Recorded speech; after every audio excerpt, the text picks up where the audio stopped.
back to others. Yes, what's 50 hours in a year converted to kindness?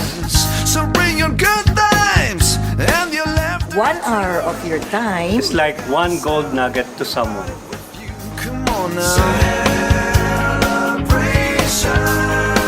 Let's all celebrate and have a good time. Ang dalawang institusyong ito ay nagmula sa malalim na debosyon ni na Dr. Vicente Santos Sr. at Ginang Juliet Santos kay Maria na tinaguriang Our Lady of Fatima. It's up to you.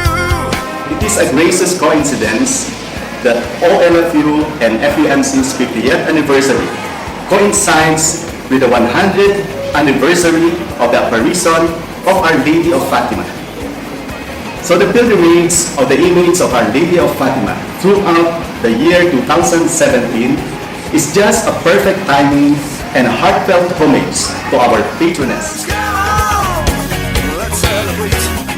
Everybody come on. Celebrate good. A series of holy masses will be celebrated in all campuses ng tahimik, payak, at taimtim. Ito ang ginintuang pasasalamat ng mga taga-Fatima para sa lahat-lahat ng mga ginintuang araw na nagdaan at sa mga darating pang mga araw. Celebration. Let's all celebrate and have a good time. Ginto! Wow! 50 na kami! Being a scholar is both a blessing and a challenge for me. Isa rin to sa nagiging motivation ko to work hard on my studies. Wala na yatang masasaya pa sa pagkamit ng mga pangarap ko. And I'm thankful sa Fatima dahil they've been part of my holistic growth. I am a proud scholar. Achieving my dreams is like winning a pot of gold. Celebrate good times. Come on. Para magsama-sama ang 5 campuses sa isang sports events, It is an opportunity to build camaraderie and ma-showcase sa tayo sa mga patimanan. Nako! Sobrang epic ito! Let's celebrate. It's alright. We're gonna have a good night. Let's celebrate. It's alright. The vision of improving Commencement rings true today. Fatima partnering with Habitat for Humanity to build 50 homes for 50 families. Amazing, di ba? Yes, they are blessed. And as Fatimanians, sa pamamagitan ng pagtulong natin sa kanila, mas lalo tayong pinagbe-bless. Golden opportunities, partner! Tonight. Let's celebrate. It's alright. It's alright. It's alright. 50 years! 50! Go on, go! Go on, go! She's worth the ride! Being an alumna of the College of Medicine, one of the activities that we engage in is to participate in medical missions. And it's probably one of the most fulfilling activities that a doctor can ever go into. Why? Because through the medical missions, hindi lang naiibsan mo yung mga nararamdaman ng pasyente mo, pero makita mo lang ang ngiti nila dahil natulungan mo sila, panalong-panalo ka na. Parang 24 karat gold na. Throughout the years, so bring your good times and your laughter too. We're gonna celebrate your body with you. Come on. From Fatima's beginnings of a humble 25-bed hospital along MacArthur Highway to the highly expansive and progressive institution it is today, a simple dream of the founders, the challenges they encountered and overcame, how they thrived and won, and how we keep on winning today. Panahon na para maibahagi ang napakagandang storyang ito, ang golden years ng Fatima, past, present, and future.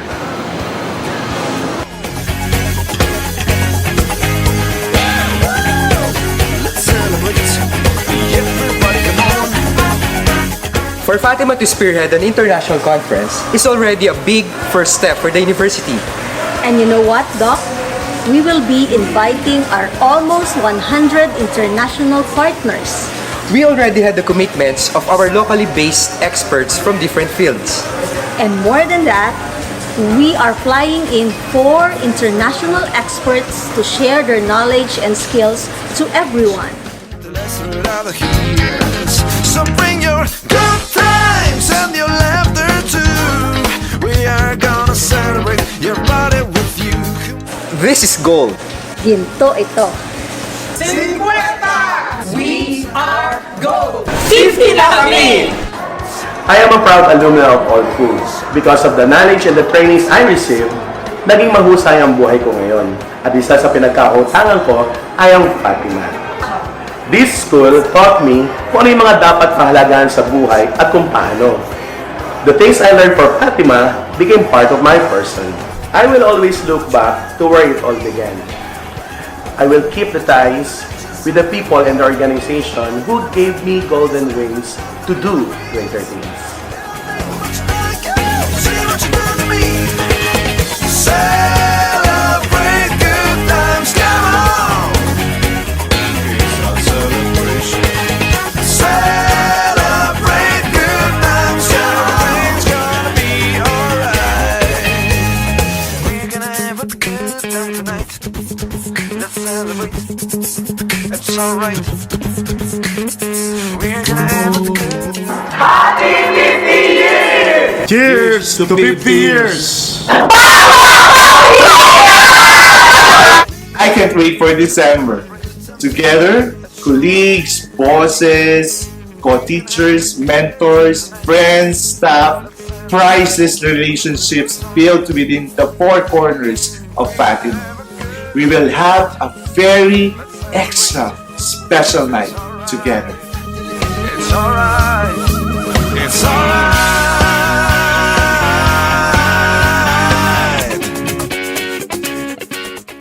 And to be recognized and acknowledged for our efforts and initiatives. Napaka-special ng gabing ito. We will meet our exemplary champions, our outstanding performers, and even those with a strong spirit of volunteerism. As an awardee last year, I can say that the pride and joy one feels are simply immeasurable. 2017, truly golden. We're gonna have a good time tonight. Let's celebrate. It's alright. It's alright. It's alright. Too many more years, Fatima! Too much more, Fatima! Forward to the future, Fatima! 50 years! A glorious journey to save their hearts! We will reach at 50!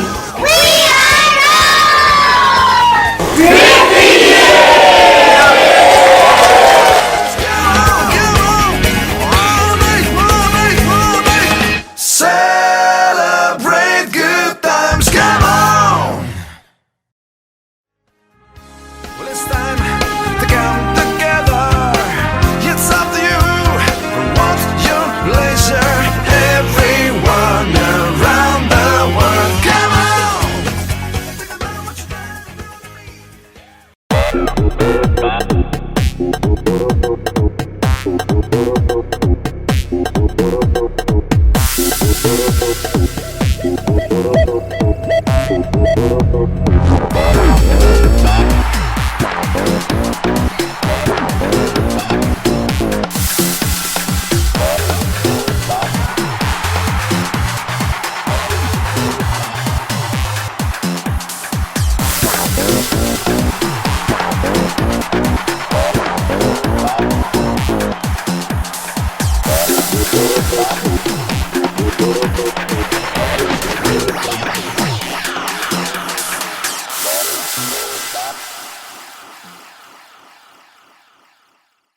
The Campus Administrator of Pampanga, Dean Muriel E. Caballero.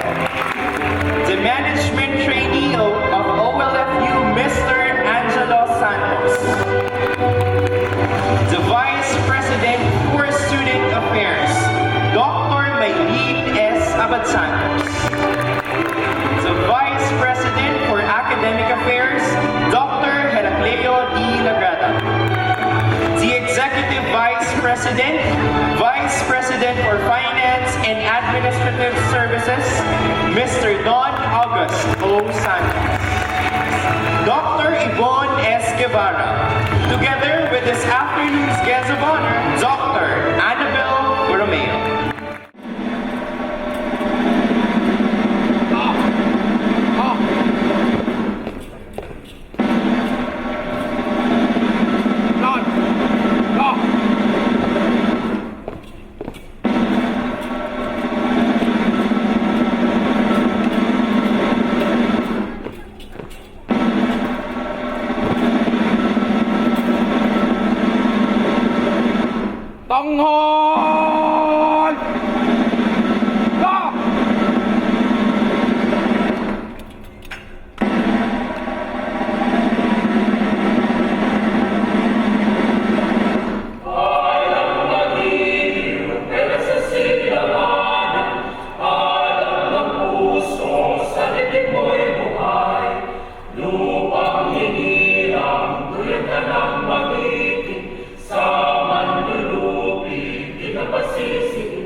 Executive Vice President, Mr. Don Augusto Santos, upon the recommendation of the Academic Council, Our Lady of Fatima University, I have the honor of presenting to you the graduating classes for the second semester of 2018-2019 of the following degree programs. Bachelor of Arts in Communication Arts, Bachelor of Science in Environmental Science, Bachelor of Science in Psychology, Bachelor of Science in Culinary Management, Bachelor of Science in Travel Management, Bachelor of Science in Accountancy, Bachelor of Science in Accounting Technology, Bachelor of Science in Business Administration, major in Marketing Management, Bachelor of Science in Civil Engineering, Bachelor of Science in Medical Laboratory Science, Bachelor of Science in Pharmacy, and Bachelor of Science in Physical Therapy. These candidates have satisfactorily complied with the requirements prescribed by the Commission on Higher Education and those of the Our Lady of Fatima University. I petition you to bestow upon them the hood and colors of the degrees they have merited. May they always cherish it with dignity and honor it deserves. Conferment of degrees. By virtue of the authority vested in me by the Academic Council and the Board of Trustees of Our Lady of Fatima University, I hereby confer upon you the colors symbolic of the degree you have been merited, together with all the rights and privileges, as well as obligations thereto appertaining.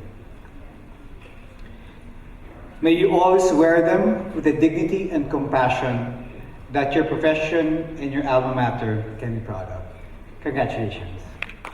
We shall now recognize the awardees among today's graduates. Bachelor of Science in Accounting Technology,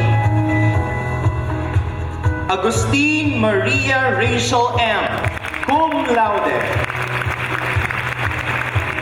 Antonio Crian K.O., cum laude. Kamangian Russell M., cum laude. De Los Reyes Angel Laika R., cum laude. Dizon Aaron Peter L., cum laude. Encarnacion Elaine G., cum laude. Conrata Aubrey L., cum laude. Jacobe Monica F., cum laude. Lumbang Jessame L., cum laude. Manuyag Sarali P., cum laude. Mascariña Kathleen Marian P., cum laude. Pamintuan Charmaine Ann G., cum laude. Paras Rose G., cum laude. Dizon Dariza Ann D., cum laude. And Penicilia Diana Rose A., cum laude. Bachelor of Arts in Communication Arts, Liwanag Samantha V., cum laude. Bachelor of Science in Environmental Science, Bernardo Maria Sheika Cherica, cum laude. Regala Aryan Joyce P., cum laude. Bachelor of Science in Travel Management, Rivera Dayan C., cum laude. Bachelor of Science in Business Administration, major in Marketing Management, Angara Jamie S., cum laude. Cordero Nelia S., cum laude. Bachelor of Science in Environmental Science, Cagas Valerie P., magna cum laude. Bachelor of Science in Psychology, Dorado Maria Patricia S., magna cum laude.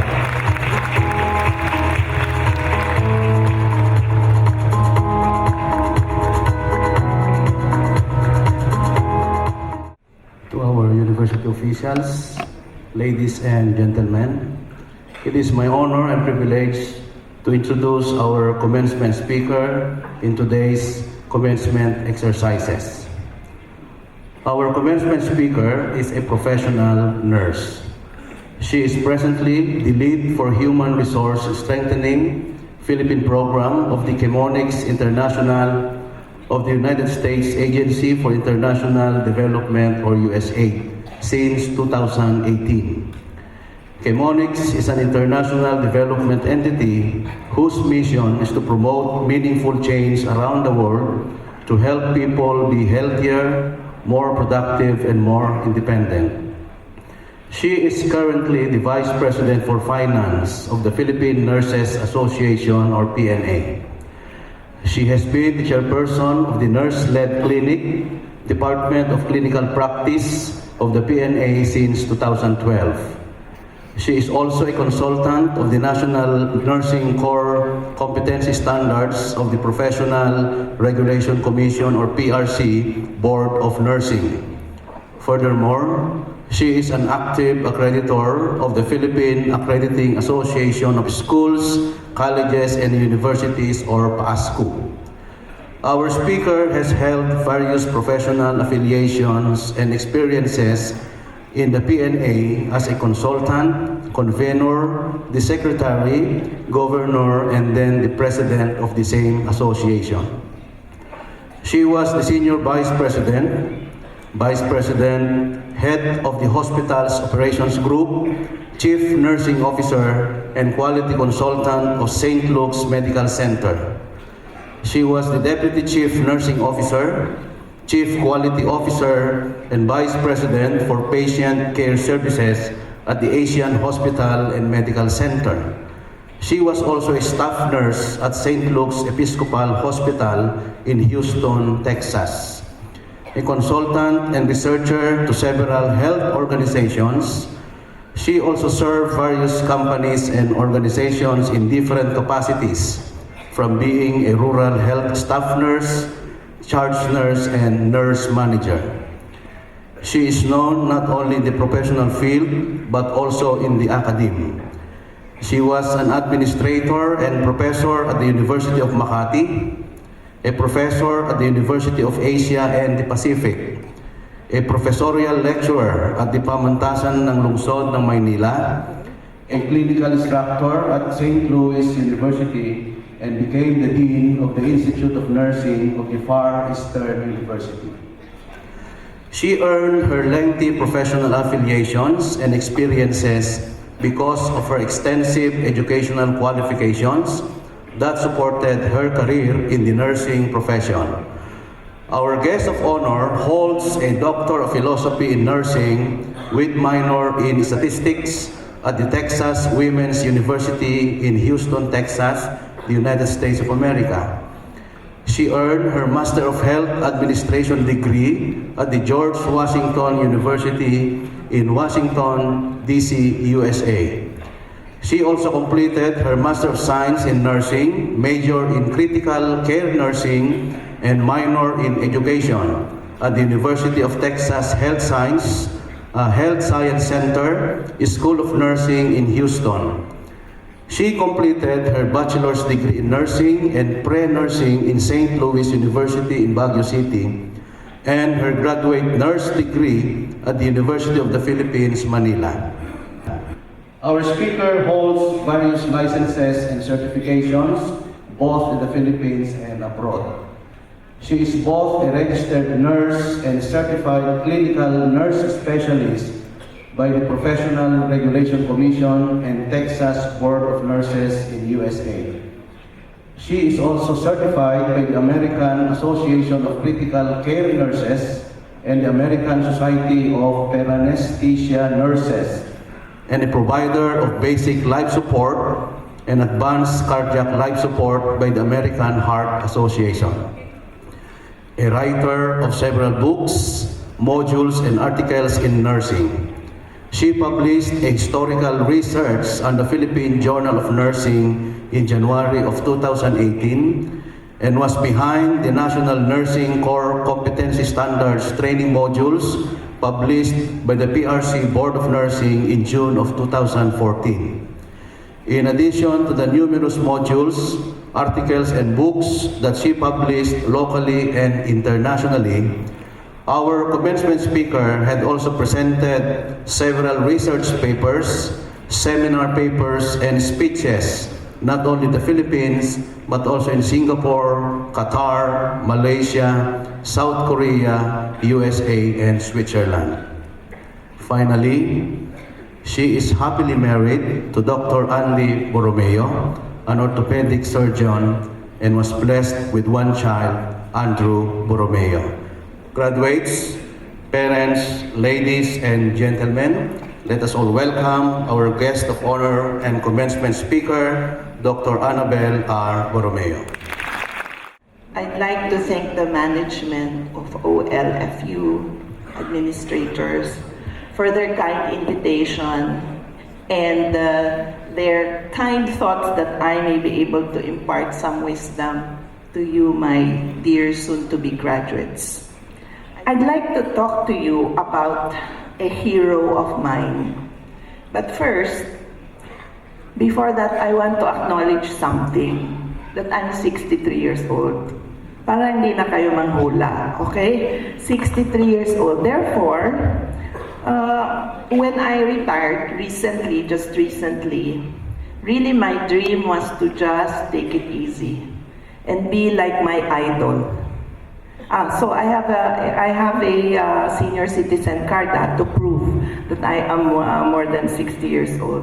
Now, I am or have been, the last job that I held prior to my unretirement was as the Chief Nursing Officer and Senior Vice President and Head of Hospital Operations in both Quezon City and Global City. In that job, I really thought that, I was going to die literally because every day was something of a challenge. Finally, it came to the point where I said to myself, maybe I should just take it easy. So in 2018, I retired. And what I did was, on my first retirement day, that was January 1, 2018, I just stayed in bed the whole day. And, I just stayed in bed the whole day and I just went ahead and relaxed. Then I said I was going to be like my idol, this lady here, who just goes around jogging and, exercising. However, I got unretired in February of 2018, barely 30 days after I retired. And now I am employed with Chemonix. And Chemonix actually is a USAID implementer. So the US sends money here, and it helps, and the money helps fund primary care projects with the Department of Health. So it's a very fulfilling job right now. But the reason, next slide please. The reason why I think you invite old people like me or people with experience like me is that we have three things. We have knowledge, information, and wisdom. However, I don't think you invited me here to know something. I think your faculty members very ably do that. So I don't also think you need information, because information comes from knowledge which is useful and you can do something about it. Next, please. I think you invited me because people like me have something called wisdom. And with wisdom, as you will see, the pressure points are not as much. So I will give you just very few things to remember, because when you're old, you don't remember a lot of things. So you only remember, you don't remember the fluff, you just remember the substance. Okay. So wisdom is what we will talk about. And wisdom, next slide, comes from experience. And experience comes from, next slide, making mistakes. And so I will tell you about some of the mistakes I made, especially when I started we're trying to get a job or working and being part of the workforce, which I think might make you laugh, but it might give you a few tips on how you can succeed or you can start making your mark. I will also say that last year, around May 2018, May 17, 2018, I too was I was seated in a chair just like you. Why? Next slide. Because I graduated, mind you, last year lang to, I graduated from the George Washington University. And even if I already have a PhD, I went ahead and got my master's in hospital administration. So ganun po. This is a constant search for knowledge, a constant search for anything that might help me become a better person. But now, I want to show you my family. There you have it on the right side. My nephew on my right, my sister on my left, my son, my only son on the upper right, and my husband, Dr. Andy Borromeo, upper there. Oh, hindi nyo naman siguro that's really my husband. But I will tell you something, my husband passed away all of a sudden, July of last year, of a massive heart attack. So, I'm doing this partly because of him. Okay? So, I'll get that over with, kasi every time I talk about him, here, my voice starts to shake. But, I'll tell you about one of my heroes. And let me just introduce one of his works, my hero. Yan, okay. Di ba nagulat kayo? Okay. You know who wrote? That's the most famous 4 notes in the entire world. Those 4 notes, you can never forget. I think everyone in this room has heard those 4 notes. Now, those 4 notes are actually what runs through Beethoven's famous Symphony Number 5. So I will just show there. Okay. Now, this is him. Okay? Pwede na, di ba? Okay naman. He was in his 30s when he did this. 30s siya noon. Yan si Ludwig van Beethoven. Ngayon, you know ba that he also, he started the hashtags? Oh, bakit di, parang you don't believe me. You see, he used the hashtag in front of everything. Before Twitter, before it was cool. But actually, in the end, hashtag, that is the musical notation for sharp. But now there's a meme that's going around that yes, he invented the hashtag. Okay, now, the one thing that has been that has really struck me about Beethoven was that he had a very clear vision of what he wanted in terms of his music. So from a very young age, he already knew that he was going to change the musical world. And indeed, he had at that point. So first thing I want to tell you, one nugget of wisdom is having a clear vision of what you want to achieve is the first step on your journey to success. Now, actually, next slide please. I really only had one goal in life when I graduated. And I will be very honest, I will tell you what it is. I wanted to be married to a good husband and I wanted to have 12 kids. Yun po ang aking dream. That was as far as my dream went. I had no aspirations for anything else. Why? Because I grew up in a very small family. There were only 2 girls, I and my sister. And I said, when I get married, I will have 12 kids. Now, I wasn't able to fulfill that. Isa lang po ang anak ko. But it's not po my fault. It's not also my husband's fault. That's really what the Lord gave us. Okay? We tried and tried, we assure you. Okay? Wala po talaga. Okay? Now, then you will say, ma'am, you are espousing that you must have a clear vision, just like your idol Beethoven. How come you did not have a clear vision? Because I didn't know Beethoven then. You know, I was really just a young, carefree lady, and just wanted to finish my studies, you know, so that I could get married and have 12 kids. That was really all I wanted to do. However, please, go to the next slide. Fate intervened because my father forced me to go to the United States. He wanted me to become a nurse abroad. And even if I didn't want to, I went ahead and followed his advice. So, paki naman, no, ulit kasi 2 hours ko pong ginawa yan. So, kailangan talaga makita natin. O, yan, ang Manila, nag-fly ng plane, and now, yan. O, diba?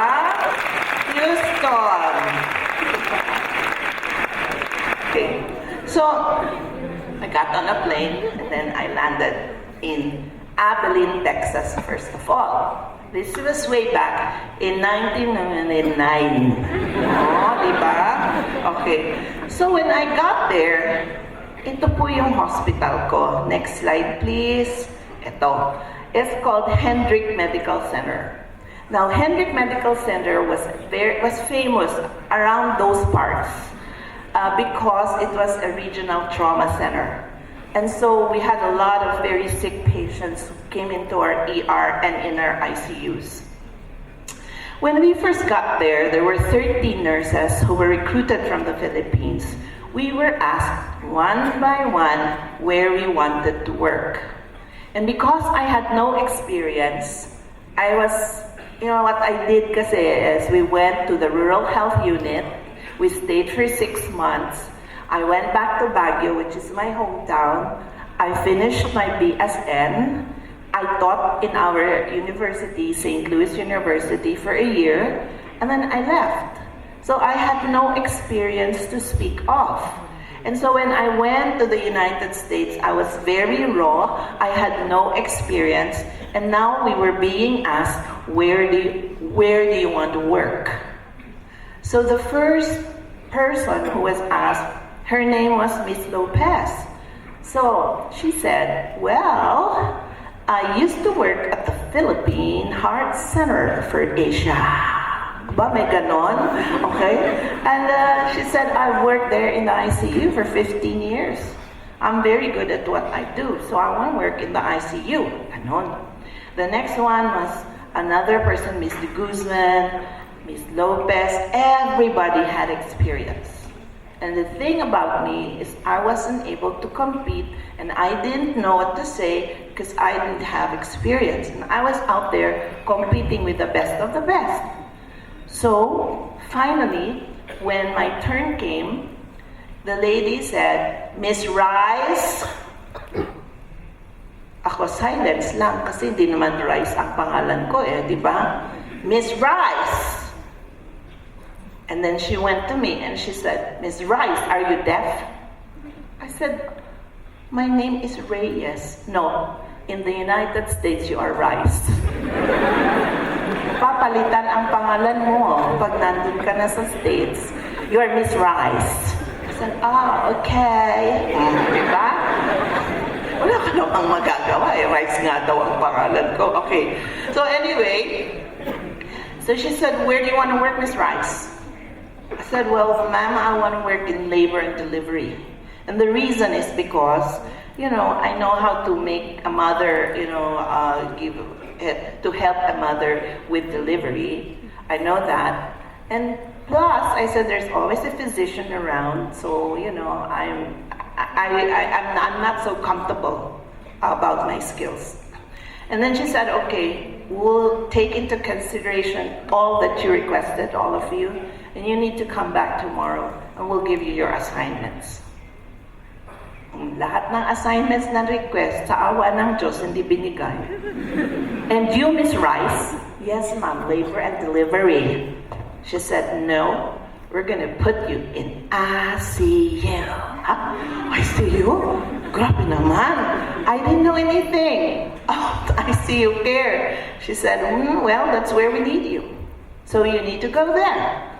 See? That's how the world is, You're not prepared for the job, but then nevertheless, that's where they need you, so that's where you go. So dapat maging flexible pala. Okay. So eto na. So there were a lot of obstacles when I got to the United States. But let's go back to my idol, Beethoven. He had a large obstacle. Diba ang ganda ng music niya? But I'll tell you, he was deaf. He was deaf. So when he was composing the music, he couldn't even hear the music. Or if he did, it was a muted sound and really could not appreciate fully what he was trying to do. And yet, despite those obstacles, he was able to produce some of the best music in the world. Sabi niya, next. Sabi niya, next please. I must confess that I lead a miserable life. For almost 2 years, I have ceased to attend any social functions just because I find it impossible to say to people I am deaf. If I had any other profession, I might be able to cope with my infirmity. But here, because his field was music, it was very difficult to admit. It was really an obstacle. If he didn't have his heart and mind in it, if he was born to do it, then he would have easily given it up. But he did not. And the world is much better because of that. In fact, he said, the last words that he could ever hear, he will hear in heaven. And that is how he just approached his obstacle. He just understood that it was there and then worked around it. So obstacles are actually put in your way to see if what you really want is really worth fighting for. And so, if that, whatever it is that you want to do, if you work hard enough, you will be able to attain it. Because obstacles don't have to stop you. If you run into a wall, don't turn around and give up. Figure out how to climb it, go through it, or work around it. Okay? So here, let me tell you about my obstacle. Next slide, please. Ito. Nasa ICU na ako. Okay? I entered the ICU by myself because I was the only one assigned to the ICU.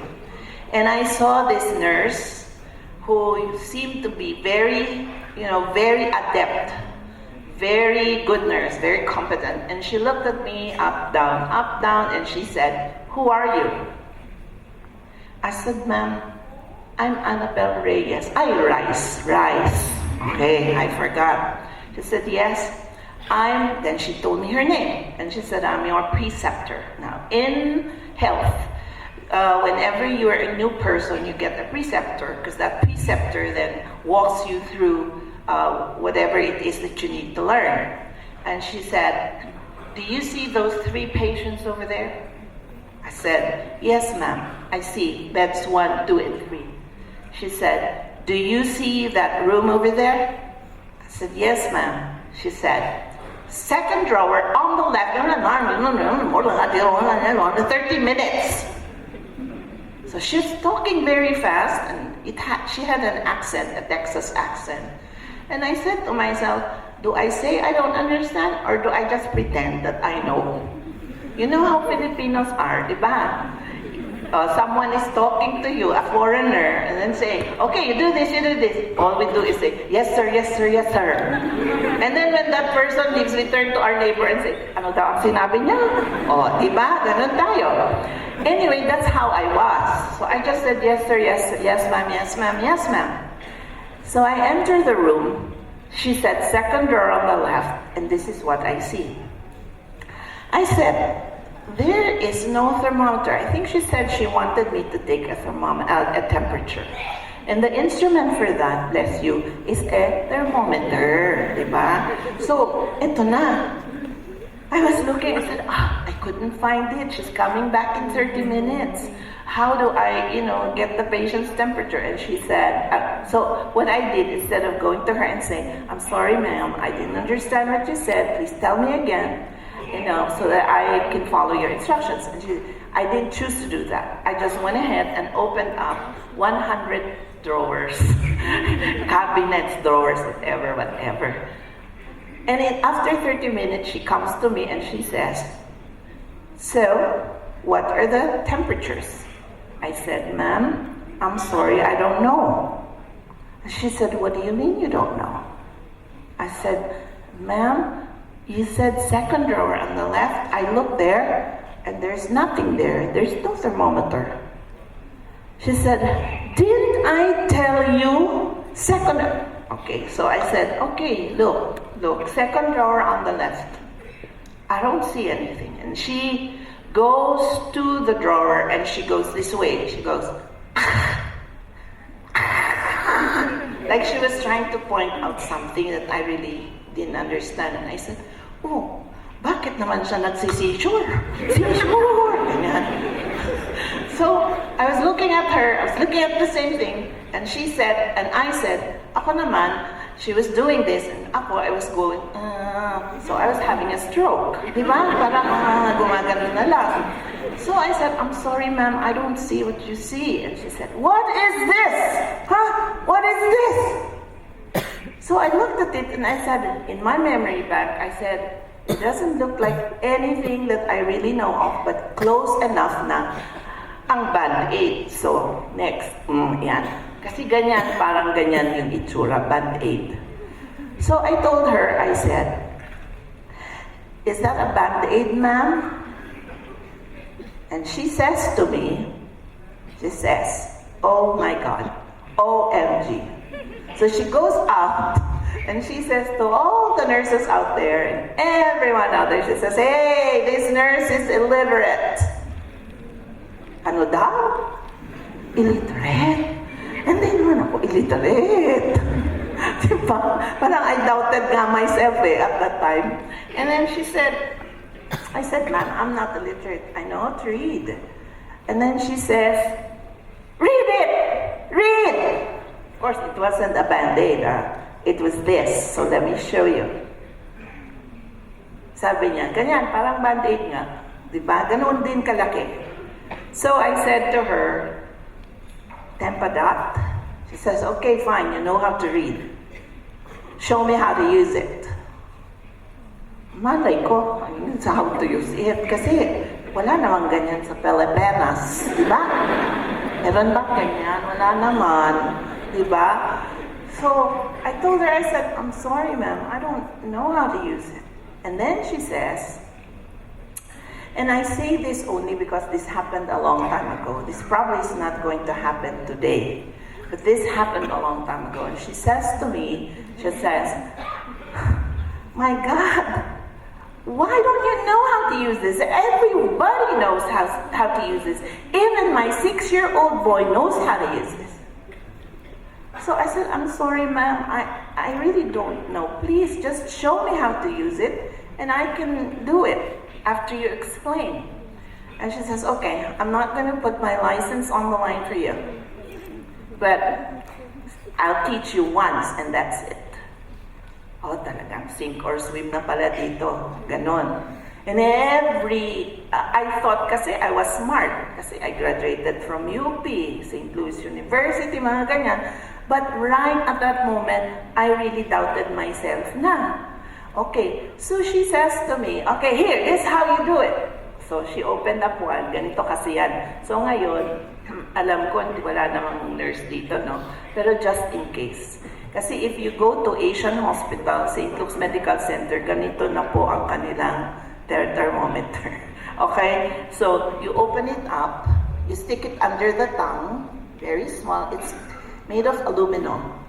And then you wait for the colors to change for 2 minutes. Okay? And then, after that, yan, babasahin ninyo. Where the last blue dot is, yun na po ang temperature ng patient ninyo. It's very fast, it's clean, you just throw it away afterwards. So that's the way that they take temperatures abroad now, and even sometimes here in this country. Okay, so anyway, eto na. So, I said, okay, I'll do it. So then she says to me, okay, go to room 1, 2, and 3. So I go, and I say, and I just go rushing, and I say, and she says to me, wait. Yes, ma'am. I need to ask you something. And I will tell you, the next question, the next thing she said to me was what changed me. It made me realize so far that I wasn't doing my country proud. That I was just living from day to day and I had no goals to speak of. Ito po yung tanong niya. I will have to use the exact words, She used a curse word on me, so I will just use it for effect so that you can feel what I felt. Hindi naman parang si President ito. Iba naman, okay? Ganito. Sabi niya, what goddamn country are you from anyway? Goddamn na? Sabi ko ganun. I brought this upon my country. Ganun na pala ang ibig sabihin ng hindi ko, I mean, I wasn't really prepared kasi to come. I didn't have the ICU skills they needed. So, I really felt ashamed of what happened. So, I really didn't want to admit I was Filipino and that I was from the Philippines. So, talagang, I was very tempted to say, ay ma'am, I'm from Vietnam. Para ang Vietnamese na lang, ang maano, di ba? Ganyan. Kasi I know if I said I'm from the Philippines, hindi na sila kukuha ng nurses from the Philippines, di ba? So I was thinking about those consequences. Pero my dears, and I know the parents here will say, but my children, we do not teach them. Yes. My mother especially would say, anak, do not steal, do not cheat, do not lie. Ganyan talaga, everyday yan. So talagang tumatak, it stayed in my conscience, consciousness, etc. And I couldn't lie. So this is what I said. I said, ma'am, I'm from India. Sabi niya, what? I didn't understand you. I go, ma'am,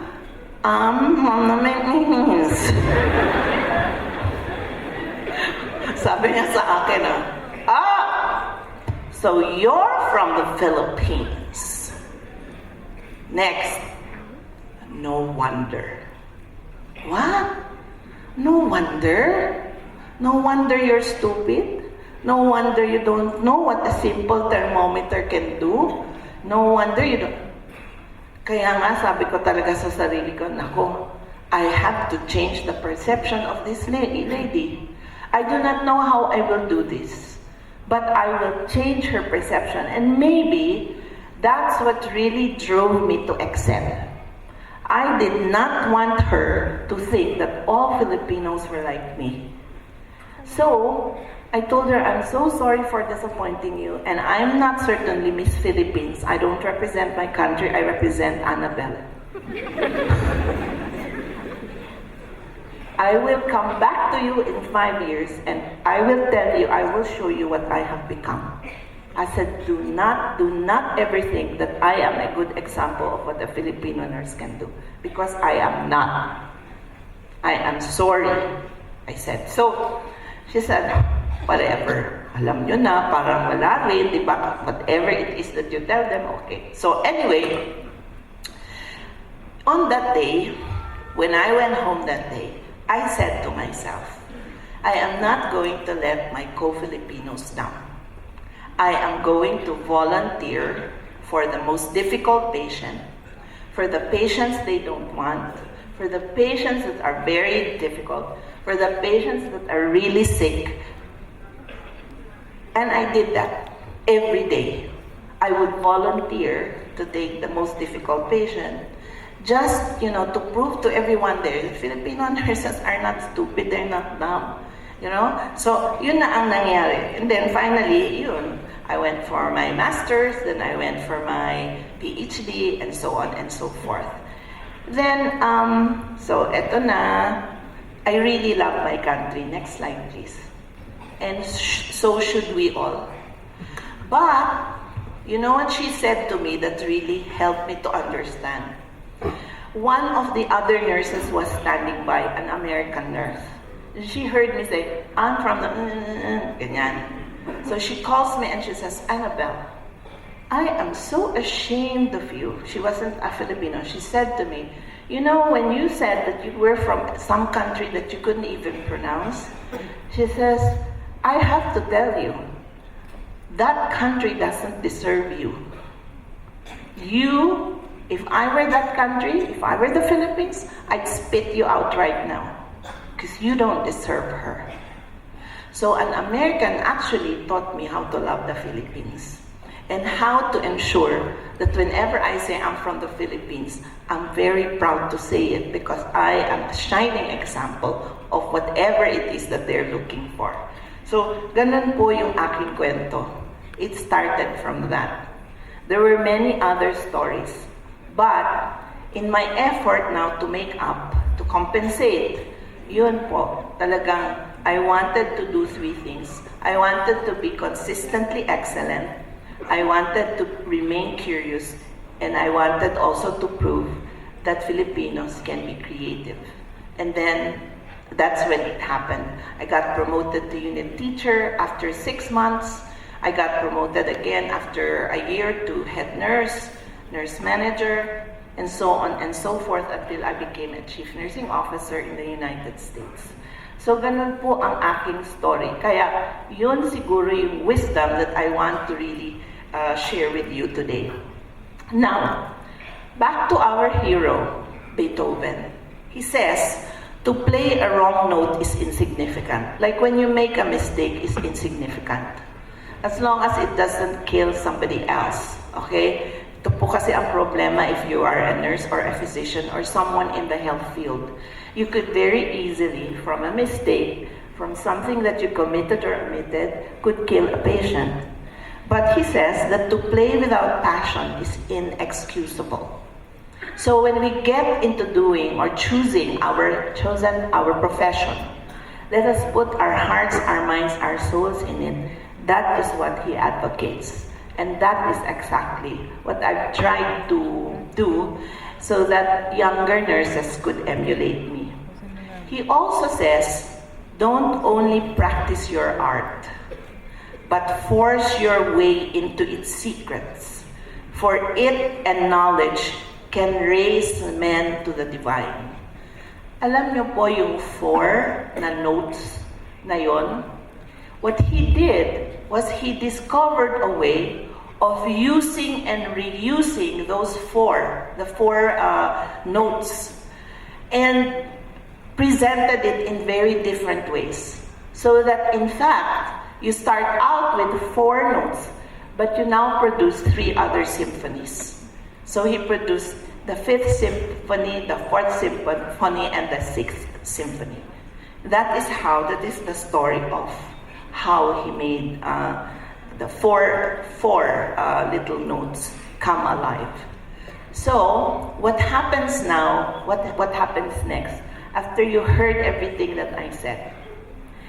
I will let you hear what it feels like to listen to the complete symphony. And you can tell that really it was done with passion, consistency, everything that you would, creativity, everything that you would want from a composer just like Beethoven. 4 simple notes. With passion, consistency, he delved into the heart of his music, and he was able to produce a creative symphony, and not just one symphony. He was able to do 3 from those 4 notes. So from what you bring to the table right now in the workforce, you have 4 little notes inside of you. When you get out into the workforce, the 4 little notes from your really hard work, from your being able to push yourselves, from being consistent, from being creative, and from being faithful to what you know you were born to do, you are going to make it. Now, so lastly, let me just tell you about the one thing that I learned about being a leader from Beethoven. I learned that his gifts he did not keep to himself. So, our gifts are not about us. Our gifts should not be just kept to ourselves. Leadership, your ability to make a successful life, is not about you. Even your life's purpose is not about you. A life of significance, which is all that we're supposed to be focusing on, rather than a life of success, is about serving those who need your gifts, your leadership, and your purpose. Again, that's not from Beethoven, but Kevin Hall, who was inspired by Beethoven. So as we leave today, let us take home the gifts, let us bring home the gifts that Beethoven has given us today. We need to work with passion, we need to be consistent, we need to be creative, and we need to be able to bring our gifts to the service of those who need us the most. Thank you very much. Our Lady of Fatima University plaque of appreciation is presented to Dr. Annabelle R. Borromeo, Lead for Human Resource Strengthening Philippine Program, Chemonics International, USA, as graduation speaker during its commencement exercises given this 22nd of March 2019 at PICC Plenary Hall, Manila. Signed by the President, Dr. Caroline Marian S. Enriquez.